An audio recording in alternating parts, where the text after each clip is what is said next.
La revolución industrial no llegó inmediatamente, sino que su iniciación fue a medida que iba transcurriendo el tiempo. La producción estaba expuesta por la mano de obra, esta fue suplantada por la maquinización. El petróleo venezolano fue conocido a partir de allí como materia prima del país y surgió como un estallido económico que por medio de la industrialización se convirtió en el Producto Interno Bruto. Considerando todo esto, la revolución industrial tuvo gran influencia en Venezuela, formando parte de los cambios políticos, económicos y sociales que emprendió Venezuela a partir de la ida de los españoles, es decir, después del período colonial. En lo social se incrementaron los sistemas de producción, se dio mucha importancia a la burguesía, que era ya considerable después de las revoluciones liberales del siglo XIX, pero también hizo crecer extraordinariamente la clase obrera, la cual en un principio fue explotada sin consideración alguna por los capitalistas dueños de la fábrica, apoyados a su vez por los gobiernos. En lo económico, al subordinarse el hombre a la máquina, se convirtió también en el esclavo del sistema económico y social creado por la técnica. El trabajador es una simple ruedecilla del gran mecanismo industrial. Se incrementó la productividad por el nuevo sistema fabril. Esto impulsó la búsqueda de nuevas colonias, de materias primas y de mercados en ultramar. A pesar de las transformaciones, la pequeña industria siguió siempre numerosa y los artesanos se defendieron bien en el trabajo de la lana, de la quincallería y la cuchillería. En lo político, como consecuencia de las transformaciones industriales, nació el movimiento revolucionario socialista en contra del capitalismo.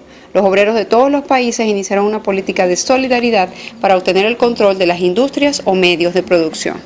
Modelo económico impuesto por España en Venezuela era prácticamente el modelo mercantilista. El imperio español dominaba prácticamente, o sea, tenía el monopolio de la producción en el país y de la mercancía. Prácticamente el dueño era el rey. Existían unos impuestos en el país, que eran los quintos, que era una décima parte del oro que se pagaba, que se encontraba en los yacimientos. La fundición del oro, el 1.5% del impuesto sobre la fundición. El quinto de minas, era la quinta parte en cuanto a la explotación, el derecho de explotación de las minas. Los derechos de esclavos, se pagaba por cada esclavo importado que entraba al país. Los estancos era prácticamente el dominio o el monopolio de todos los productos por parte del Imperio Español. Política económica, restricciones. La economía dependía de la producción agropecuaria y del intercambio con mercancías importadas. La alimentaron a una economía natural y sujeta a prohibiciones y restricciones y terminaron prácticamente un desarrollo muy lento. Se fomenta el trueque, los indios intercambiaban oro por barajitos. El régimen de la compañía guipuzcoana era prácticamente la compañía que tenía el monopolio de los puertos. Controlaba toda la economía de las provincias. Los criollos se vieron obligados, se vieron desplazados del comercio con la metrópolis. Los precios dependían de la empresa, la cual los perjudicaba a los consumidores y al productor local. El mestizaje en Venezuela.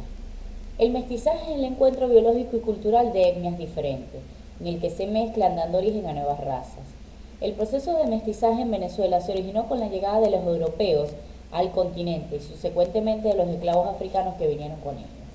Entre esa mezcla de razas surgieron varios tipos. Entre esos tenemos los mestizos, que es la mezcla de indígena y europeo, los moriscos, mezcla de mulata y europeo, los cholos, hijos de mestizo e indígena, mulatos, mezcla de africano y europeo, el sango, mezcla de africano con indígena, castizo, mezcla de mestizo con europeo, criollo, mezcla de españoles nacidos en los territorios americanos.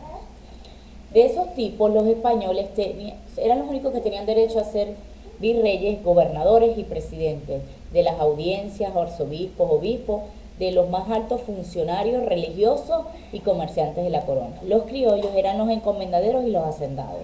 Los mestizos, mulatos y zambos eran peones agrícolas. Los indios eran encomendadores a españoles y criollos a resguardo que suministraban los trabajadores para las minas y haciendas. Y los negros eran los esclavos, trabajadores de minas y plantaciones. Después de la conquista hubo cambio en todos los órdenes en nuestro país cuando comienza la lucha de clases debido a factores económicos, ideológicos y políticos que producen la emancipación de la colonia y desembocan en el logro de la independencia de Venezuela. A este momento de la historia se le conoce como crisis de la sociedad colonial. A finales del siglo XVII se establece en Venezuela la Compañía Guipuzcoana, la cual monopolizó durante muchos años el comercio del cacao y otros productos.